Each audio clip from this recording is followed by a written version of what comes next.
En quoi Francis Bacon, Léonard de Vinci ou encore Nicolas Poussin peuvent être des inspirations dans notre quotidien.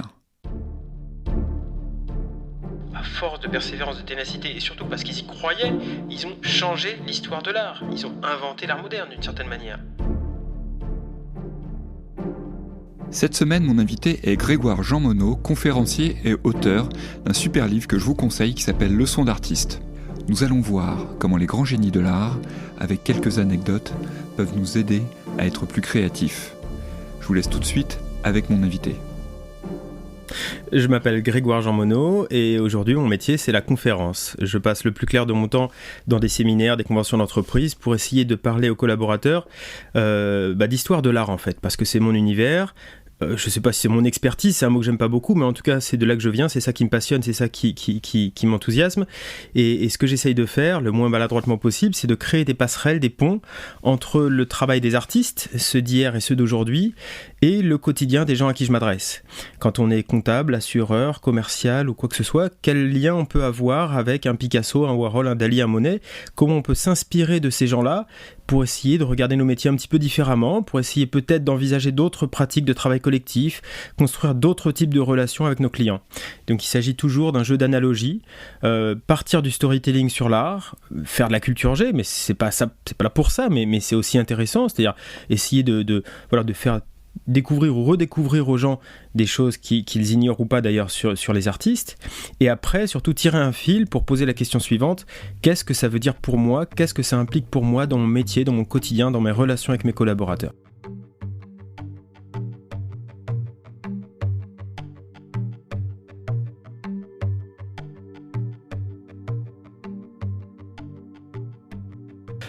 Moi j'ai un parcours un petit peu atypique, un petit peu personnel. J'ai passé pas mal de temps à l'hôpital quand j'étais adolescent. Je m'intéressais pas spécialement à l'histoire de l'art à l'époque, mais j'étais dans un service pour adolescents au Kremlin-Bicêtre où, à cause de ma pathologie, j'étais isolé du monde extérieur. C'est-à-dire que j'avais plus le droit d'avoir des communications avec mes amis, avec ma famille, ni lettres, ni coups de fil, ni visite, ni rien. J'étais enfermé avec les autres patients et avec les soignants. Et il y avait, Dieu merci, une petite bibliothèque dans ce service où les parents souvent donnaient des bouquins dont ils voulaient plus, etc. Et il y avait quelques bouquins sur l'histoire de l'art, notamment un livre qui est la meilleure porte d'entrée qu'on puisse trouver dans le monde de l'art, qui est l'histoire de l'art par Gombrich, qui est un grand classique qu'en est, je crois, la 15e édition, mais qui se lit comme un roman. Et je suis tombé là-dedans et ça a été pour moi une révélation. Et à partir de ce moment-là, je n'ai pas cessé d'essayer de me cultiver, d'essayer de comprendre, d'essayer d'explorer des champs artistiques différents. J'ai passé dans mes sacs de linge sale, je passais des petits mots à ma mère en douce pour lui dire file-moi des bouquins, envoie-moi des livres, etc. Donc il y avait tout un marché noir. Alors les soignants j'imagine qu'ils n'étaient pas dupes, mais il y avait comme ça, je me donnais des frissons en faisant passer des livres au marché noir. Et c'est là en fait que j'ai découvert cet univers-là. Et dans l'histoire que je me raconte, en tout cas, j'aime bien penser que ça m'a aidé en fait, et que s'il y a eu une thérapie pour moi, ça a été une thérapie par l'art en fait. Et je suis sorti de là en me disant qu'il fallait que ça fasse partie de ma vie d'une façon ou d'une autre. Je suis pas un bon artiste, je crois pas, je m'en suis pas donné les moyens, en tout cas ça veut rien dire de dire ça, je me suis pas donné les moyens de devenir un artiste à proprement parler, mais j'ai trouvé le moyen de vivre avec ça en faisant ces conférences justement, alors en faisant d'abord du journalisme en histoire de l'art parce que j'aime beaucoup écrire, et puis maintenant en faisant des spectacles. Ce serait prétentieux de parler de spectacles, mais des conférences qui se veulent un petit peu ludiques, un petit peu sympas, un petit peu légères aussi, où on parle des artistes pour réfléchir sur soi.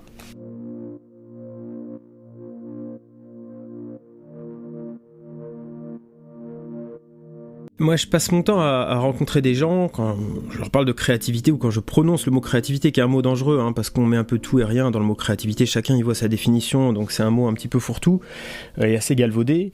Mais très souvent, la réaction des gens qui sont dans des métiers qui sont des métiers assez classiques, qui sont pas des métiers de création à proprement parler, ils vous disent non mais la créativité, moi c'est pas mon truc. Et puis d'abord, je suis pas payé pour être créatif, je suis là pour être efficace, pour être performant, pour atteindre mes objectifs. Et puis la créativité, je laisse ça à d'autres. On a des divisions dans les entreprises qui sont dédiées à l'innovation, et puis c'est à eux d'être créatifs, ou des marketing, etc. Et puis eux, ils ont leur créativité, mais moi je suis pas là pour ça. La vérité, c'est que on le sait aujourd'hui, la créativité, c'est parmi les soft skills les plus importants probablement dans le siècle qui vient, parce qu'on sait qu'il va y avoir des changements radicaux qui vont devoir s'opérer, et que si on veut pas subir le changement, il faut pouvoir se l'approprier, il faut pouvoir le faire sien, donc il faut être force de proposition, il faut avoir des idées.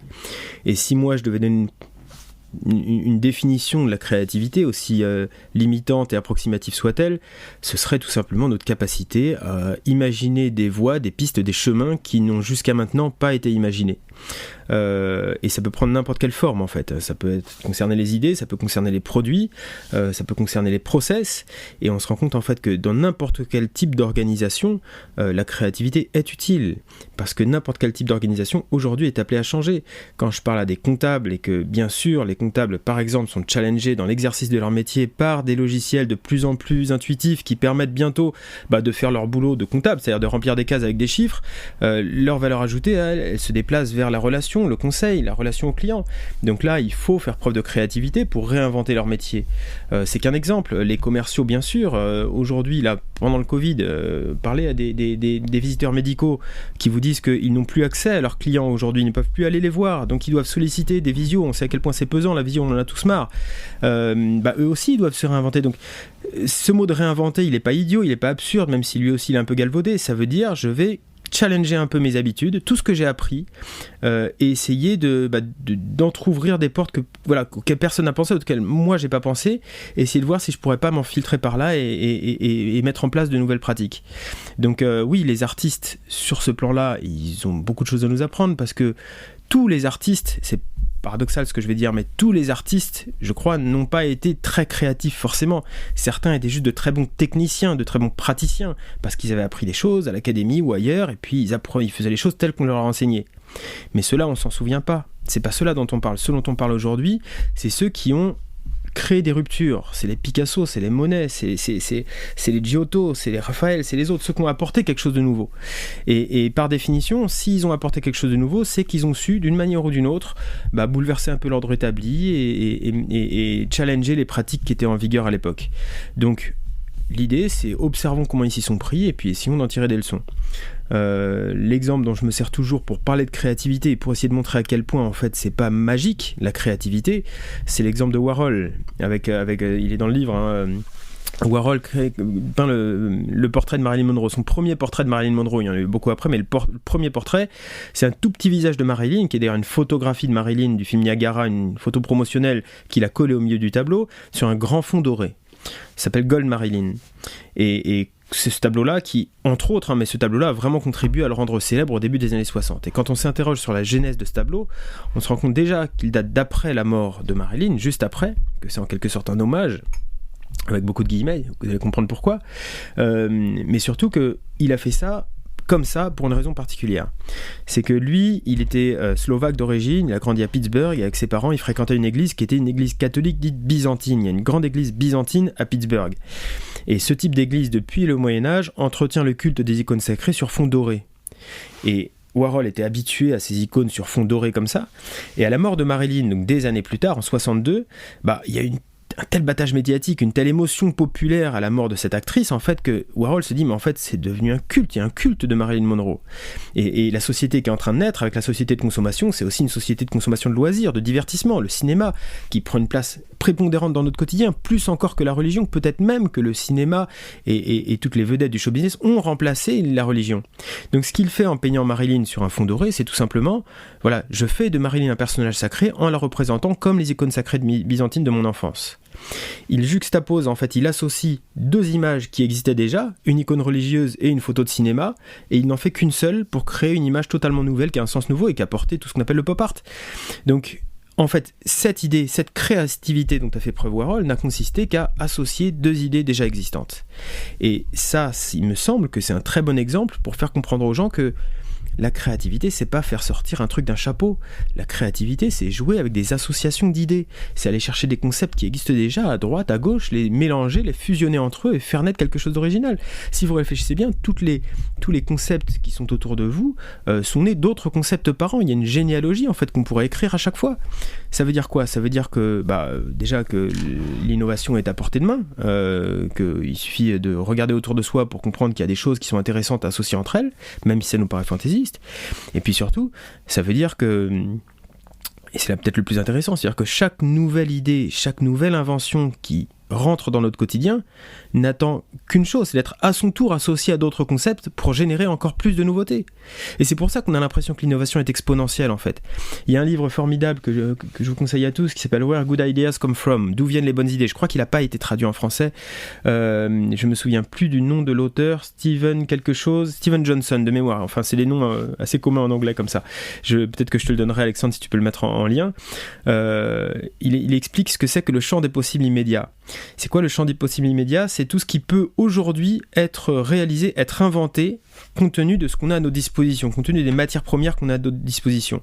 Plus on avance dans le temps, plus il y a d'inventions qui sont autour de nous, plus il y a de matières premières, donc plus le champ des possibles immédiats est repoussé en fait. Et c'est très intéressant, c'est pourquoi un artiste à la Renaissance n'a pas pu inventer le cubisme, il n'aurait pas pu, parce qu'il n'avait pas les outils à sa disposition pour le faire tout simplement, il n'avait pas la matière première, ça ne pouvait pas cérébralement se passer, et s'il l'avait fait, il aurait fini sur un bûcher, donc c'est plutôt une bonne nouvelle pour lui. Mais il y a comme ça une idée que plus on va inventer, plus on sera en mesure d'inventer. Et plus on sera curieux du monde, plus on aura de la matière première pour créer. Donc ça, évidemment, dans le monde de l'entreprise, ça a beaucoup de sens. C'est très bien d'avoir une hyper-expertise. C'est très bien de travailler avec des pairs, avec des gens qui ont la même expertise que nous, parce qu'on va encore plus loin dans l'expertise. Mais c'est pas comme ça qu'on est créatif. Si on veut être créatif, il faut mélanger les expertises, il faut mélanger les genres, il faut s'intéresser à des choses qui sont extérieures précisément à notre compétence et travailler avec des gens qui pratiquent d'autres métiers peut-être. Donc réussir au maximum à décloisonner tout ça, parce que c'est en allant chercher des idées à droite et à gauche, comme Warhol est allé chercher une icône religieuse et une photo de cinéma, qu'on va pouvoir inventer des concepts originaux. Et plus on sera curieux du monde, plus on aura de la matière première pour créer. Moi, ce qui m'intéresse beaucoup avec Léonard, c'est qu'on a mis ce personnage, et on a raison de le faire d'ailleurs, sur un espèce de piédestal comme ça, en faisant l'archétype du génie humain. C'est-à-dire que Léonard, c'est à la fois le grand artiste, le grand scientifique, et on sait à quel point il a pu être inventif, et avant-gardiste, et visionnaire. Donc c'était quelqu'un d'éminemment intelligent.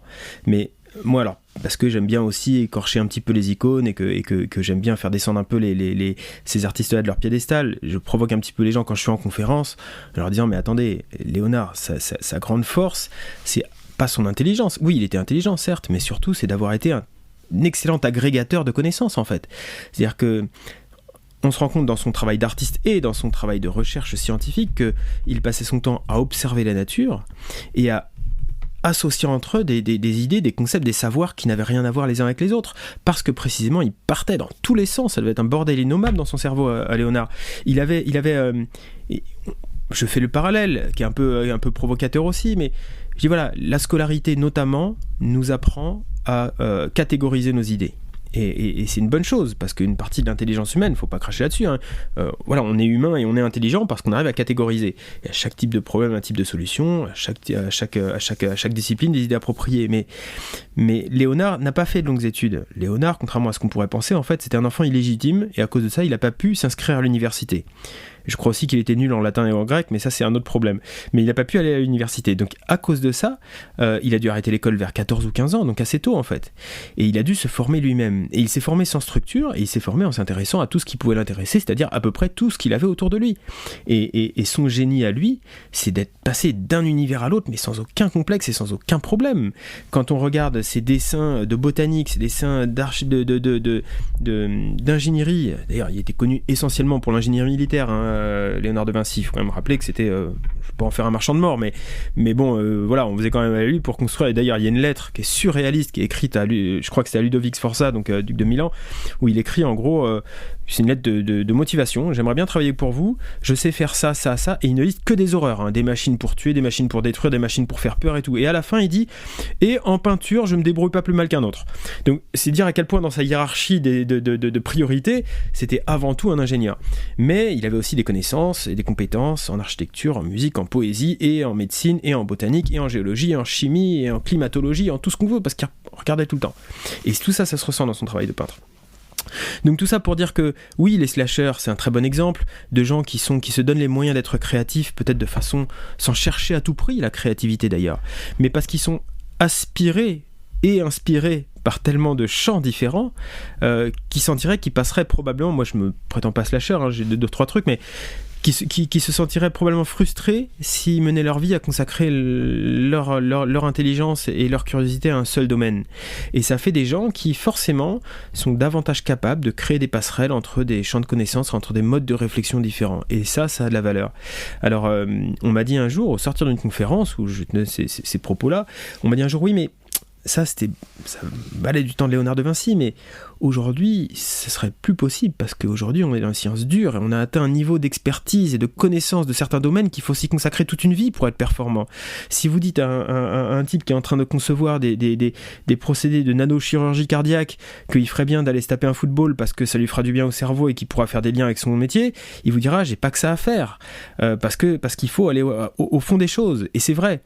Donc probablement que ce qui fait la richesse du monde, c'est d'avoir effectivement des hyper experts d'un côté et des gens qui butinent un petit peu partout, quitte à rester un petit peu en surface, c'est pas grave, mais qui vont ouvrir des pistes, en fait, justement en créant des passerelles comme ça entre ces différents univers. Et son génie à lui, c'est d'être passé d'un univers à l'autre, mais sans aucun complexe et sans aucun problème. On sait, Matisse, il faisait ses dessins à l'encre de Chine qui sont très minimalistes, mais extrêmement, voilà, chaque ligne est bien à sa place, chaque courbe est parfaite, etc. Il s'est inspiré de la calligraphie japonaise, hein, c'était ça, hein, c'était on réfléchit, on conceptualise, on visualise le truc, après boum, on passe à l'action, et l'action en elle-même, ça dure très peu de temps en fait. Et bien sûr, ça a de la valeur. Mais on sait aussi tous que c'est plus facile de parfaire quelque chose que de partir de rien. Et Bacon partait de ce principe-là, c'est-à-dire que Bacon il partait de la tâche comme accident en fait, la tâche. Il faisait une tâche sur une toile parce que ça lui faisait quelque chose. C'était pas abouti bien sûr, c'était pas ça son tableau, mais c'était un point de départ. Et très souvent dans ces tableaux finaux, on ne retrouve pas la tâche d'origine, mais c'est pas grave. Faire quelque chose, je fais quelque chose, je vois ce que ça donne. C'est satisfaisant, c'est pas satisfaisant, et ben je corrige et j'avance dessus. Construire sur quelque chose d'existant, c'est toujours beaucoup plus facile que de partir de la page blanche. C'est le fameux syndrome de la page blanche ou de la toile blanche si on est peintre. Si on attend d'avoir une solution parfaite, efficace, mais intellectuellement tout à fait satisfaisante pour agir, on n'agira jamais, ou presque jamais. Si en revanche, dès qu'on a une idée, on essaye d'en faire quelque chose, on met le doigt dans l'engrenage, et puis ce sera décevant ou pas, mais c'est pas grave, on avancera avec ça, et on corrigera petit à petit, on avancera. Je pense que c'est plus facile pour beaucoup d'entre nous, en tout cas ça l'est pour moi, et ça l'était visiblement pour Bacon, qui vivait lui au milieu d'un atelier. Alors les photos sont surréalistes parce qu'il était tellement spectaculaire son atelier qu'ils l'ont reconstitué à l'identique à Dublin d'où il est originaire, mais son atelier à Londres, c'était un foutoir pas possible, il le disait lui-même, hein, c'était un taudis. Il y a une interview très drôle que vous trouvez sur internet d'un journaliste anglais qui visite son atelier, le type il regarde partout mais horrifié, et puis lui il dit oui je sais c'est un taudis mais je m'y plais. Pourquoi ? Parce que il laissait plein de choses traîner partout, des vieux pinceaux, des cartons éventrés, des vieux papiers, des vieux articles de journaux, et puis des vieilles photos qui étaient accrochées partout, tout simplement parce que pour lui vivre dans cet environnement là, c'était avoir à sa disposition, sous ses yeux, sans qu'il allait chercher, des sources d'inspiration potentielles.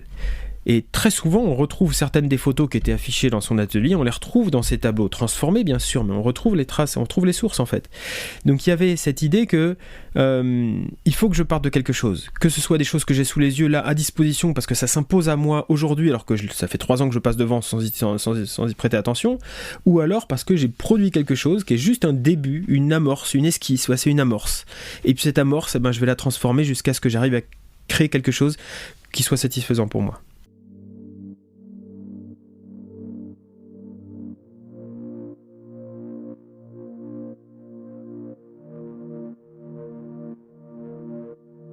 La performance artistique, c'est un mot qui a du sens, hein. En art, la performance, c'est un espèce de petit spectacle comme ça où l'artiste se met en scène et souvent joue avec son propre corps. Mais on m'a dit non, mais on parle de performance au sens business du terme, hein, nous, dans TEDx, il ne s'agit pas d'un truc sur les artistes pour les artistes. Hein, donc, et en fait, j'ai réalisé que le mot performance était peut-être le seul mot qui, dans cette acception-là, n'existait pas dans le monde de l'art en fait. On ne dit pas d'un artiste qu'il est performant. Vous avez déjà lu quelque part que Velázquez ou Delacroix avaient été performants, ça n'existe pas.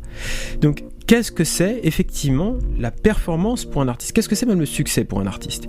Ça dépend des artistes déjà. Il y en a qui voulaient gagner des sous et qui l'ont fait, et tant mieux pour eux. Il y en a qui voulaient passer à la postérité, qui l'ont fait, tant mieux pour eux. Moi ce que je trouve intéressant c'est de se dire finalement si l'artiste, son but c'est pas de gagner des milliards d'euros et de voir ses œuvres vendues aux enchères à des prix inexorbitants, si son but c'est pas non plus de passer à la postérité forcément, alors qu'est-ce qu'il fait courir l'artiste ? Qu'est-ce qu'il fait courir l'artiste ? C'est une très bonne question en fait. Et je crois que la réponse, on peut la trouver d'autant plus facilement chez des artistes qui sont à côté de nous en fait, qui sont les street artistes. Parce que le street artiste, c'est précisément celui qui va s'exposer, qui va prendre des risques en plus, hein, parce qu'il risque une amende de, 1750 € je crois en France pour la moindre inscription sans autorisation, et il y va quand même. Alors qu'il sait très bien qu'il va rester anonyme, qu'il fait ça illégalement, clandestinement, qu'à quelques exceptions près, les Banksy et les autres, quoique Banksy c'est le mauvais exemple parce qu'il est complètement anonyme, mais les JR et les autres, il va rester anonyme, mais il y va quand même. Et ben ça c'est une super question. Qu'est-ce qui fait que le type il est content de faire ce qu'il fait alors que la gratification elle est complètement hypothétique, voire inexistante? Et ben je crois que la seule réponse qui soit satisfaisante intellectuellement, c'est de se dire que ce qui fait courir le street artiste, c'est d'abord le plaisir de travailler, donc renouons avec le plaisir de travailler, hein, c'est pas un gros mot de dire qu'on peut prendre du plaisir au travail, mais surtout c'est questionner le sens de ce qu'on fait, quoi. Et là on touche à quelque chose de très important dans l'entreprise, parce que Alexandre, toi qui travailles beaucoup avec le monde de l'entreprise, tu le sais, on parle toujours de quête de sens. C'est quoi le sens dans l'entreprise? C'est quoi le sens de mon métier? C'est quoi le sens de mon travail? Ce qui fait la grande différence entre les artistes, street artistes ou autres, et la plupart des gens qui bossent dans les bureaux aujourd'hui, c'est que l'artiste, il est directement au contact du résultat de son travail. Il travaille sur sa toile, il a sa toile, il peut la toucher, elle est palpable, elle est là. Et puis l'émotion des gens qui voient sa toile, ils la constatent aussi.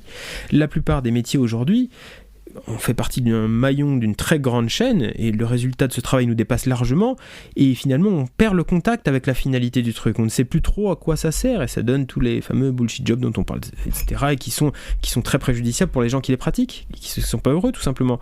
Donc peut-être que le succès, pour en revenir à ta question, peut-être que le succès pour un artiste c'est arriver à une forme de satisfaction et qu'il faut renouer avec ça dans nos métiers en fait. Arriver à se trouver satisfait de ce qu'on fait et arriver à trouver de la fierté dans ce qu'on fait et pouvoir raconter aux gens qu'on aime et aux gens qu'on aime moins ce qu'on fait, pourquoi on le fait et qu'est-ce que ça apporte au monde en fait. C'est quoi ma contribution à l'équilibre du monde aujourd'hui? Alors c'est des grands mots, hein, mais tous à notre manière, à notre mesure et à notre échelle, on peut essayer de formuler une phrase un peu équivalente à celle-là parce que sinon le boulot qu'on fait n'aurait pas de sens et il n'existerait même pas. Donc si on fait un travail, c'est forcément qu'il apporte de la valeur ajoutée. La question c'est quelle est-elle et comment est-ce qu'on peut essayer de l'exprimer de façon la plus motivante possible. C'est quoi ma contribution à l'équilibre du monde aujourd'hui? Monet et tous les impressionnistes, au début de leur carrière, c'était rien. Ils étaient nulle part, ils n'étaient pas attendus, c'était pas des personnalités célèbres, c'était pas des personnalités influentes. Et pourtant, à force de persévérance, de ténacité, et surtout parce qu'ils y croyaient, ils ont changé l'histoire de l'art. Ils ont inventé l'art moderne d'une certaine manière. Donc, c'est pas parce qu'on est anonyme et qu'on n'est pas influent qu'on peut pas changer les choses. Il faut qu'on se donne tous les moyens, en tout cas la conviction, qu'on ait la foi, qu'on se pense capable soi-même, que nos actions ont des conséquences et qu'on peut agir dans le bon sens, en tout cas dans le sens d'une société qu'on a envie de voir advenir. Donc, et je dis ça pour moi aussi, hein, parce que c'est très très facile de se dire, de toute façon je peux rien faire, je suis personne, je suis rien, je connais personne, j'ai pas de réseau, et puis mon avis tout le monde s'en fiche. Si Monet s'était dit ça au début de sa carrière, on serait passé à côté de quelque chose quand même. Donc c'est parfois difficile, les gens nous attendent pas, mais il faut aussi se donner les moyens et se donner les occasions de se faire entendre, de se manifester et puis tenter des choses tout simplement. Donc c'est très bien de réfléchir, c'est très bien de penser, c'est très bien d'observer, je suis moi-même un grand contemplatif, mais parfois c'est pas mal d'agir non plus. Je remercie Grégoire d'avoir accepté mon invitation et je vous invite à mettre 5 étoiles au podcast sur votre application de podcast préférée et à en parler autour de vous. À bientôt pour un nouveau numéro d'AZAP.